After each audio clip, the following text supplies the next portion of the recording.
jechaati jiru jechuudha. Garuu namni edda maxxansee gabaa ofiiti waan ta'eef namni keenya maaliin hojjetadhu jedha malee namaaf mararamee osoo hin taane haala miidiyaa isaatti guddifatudha jechuudha.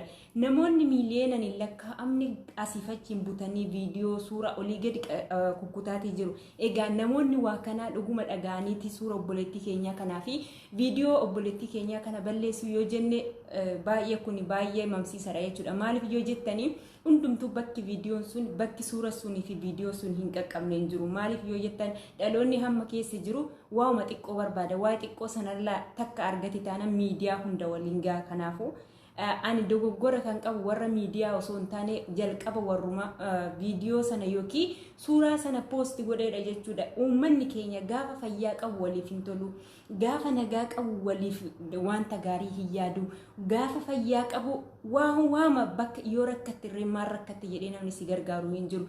Garuu gaafa lubbuun keessaa baate rippoo asiifachi rippoo bagan waaqayyoon lubbuu kee amaaru, waaqayyoon lubbuu kee amaaru, ribboo jechuun baay'ee jechuun.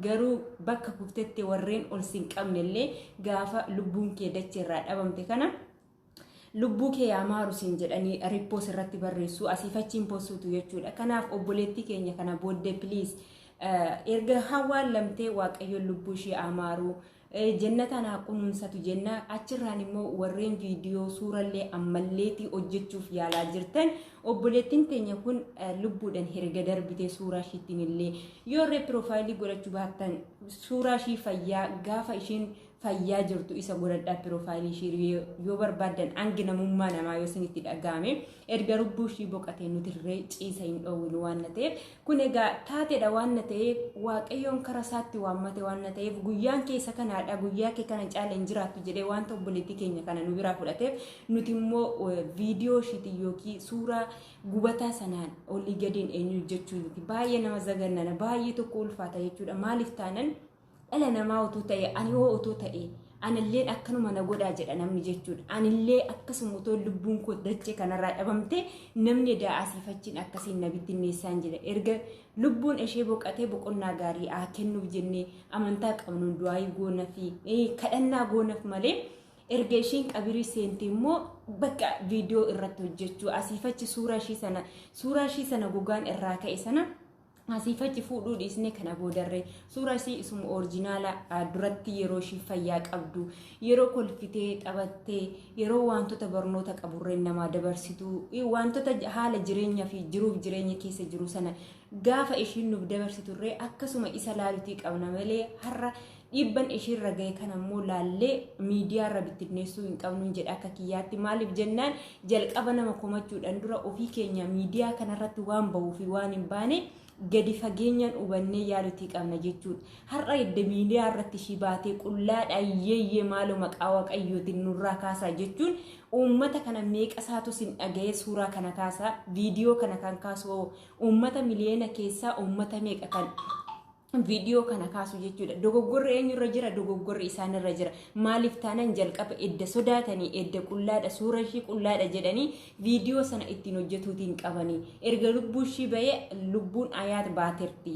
Kanaafuu du'aayii godhaa fi waaqayyoon boolla keessatti ishee qananiisu jannataan ishee kunuunsu jedhanii viidiyoo hojjechuutii qabu malee erga ofii isaaniitii poosti godhanii viidiyoo kaasaa suura sana kaasaa qullaadha rabbiin hin jaallatu jechuu hin qaban jechuudha. Maaliif jennaan namoonni waan akkasii dhagahanii ribboo jedhanii miidiyaatti guddifachuudhaaf ta'uu danda'a waan ta'eef eenyummaanuu kan ishii beekus kan ishiin beeknes nuti miidiyaa kanarratti beekna jechuudha. Erga miidiyaa kanarratti beekne immoo anguma dhala namaa waan taateef amma namummaa namaa atis boru waan taatu hin beektu jireenyi baay'ee ulfaataadha.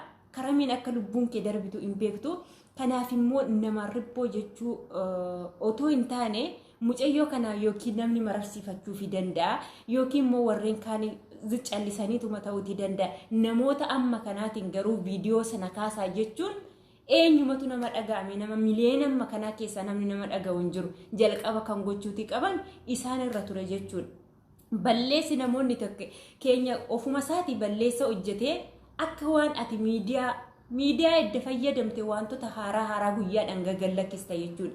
Wantoota haala sa'aatiidhaan gallakkifamu hordofuu qaba. Gaafa sana namni isa fakkeenya godhatee miidiyaa isaati irratti gallakkifata jechuudha. Wanta miidiyaa kanarratti baasnu yoo booda nu miidha ta'e otuma miidiyaa kanarratti gadi hin baasin wanti kun nu miidha jennee itti yaadutii qabna. Maaliif taanaan ba'aa guddaa baatama waan ta'eef miidiyaan calliseetuma waan miseeja keessan otoo hin taane namoota baay'eedha miidiyaa kan fayyadamu yeroo ammaa kana. Kanaaf wanti kun nu miidha jennee miidiyaadhaan alatti erga xiinxallee wanti kun yoo nu fayyaduu baate ofuma mana keessatti dhiisuu, yoommoo nu fayyada ta'e kara miidiyaa erga nu fayyada jennee kara miidiyaa baasne immoo miidiyaa irraa naa balleessaa maaloo jechuun akkamiin dhufe erga saalfii ta'e erga bushaa ta'e jalqabuma isaatu asirratti ba'uutii hin qabu jechuudha suuraa sun.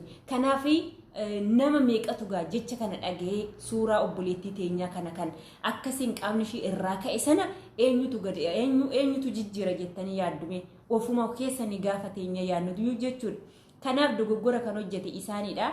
Kanaan booda obboleettii keenya kanarree boolla keessatti ciisa ishiin dhoowwinu waan ta'eef hundumti keessanuu du'aayii godhaa fi waaqayyoon maatii ishiifillee jajjabina ijoollee ishiillee waaqayyoon maatii qabdii isaanillee guddisuu fi danda'u hundi keenya isaaf deemna waan ta'eef riphoo jechuun dura ofii keenyaaf du'aayii goone fi wanta gaarii namaaf yaadu edda lubbuun namaa dhabame hayya nama sana jechuu osoo hin taane gaafa ati lubbuudhaan jiraattu lafa kanarra erga nama taate namummaa kee beekte burree wanta sitti dhufu wanta hin beekneef anaaf of eeggannoon isiniin jedha.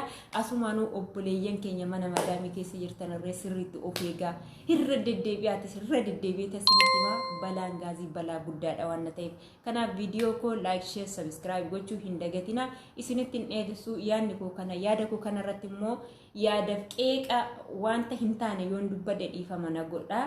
Naas deebifadhaan isiniin jedha turtii gaarii.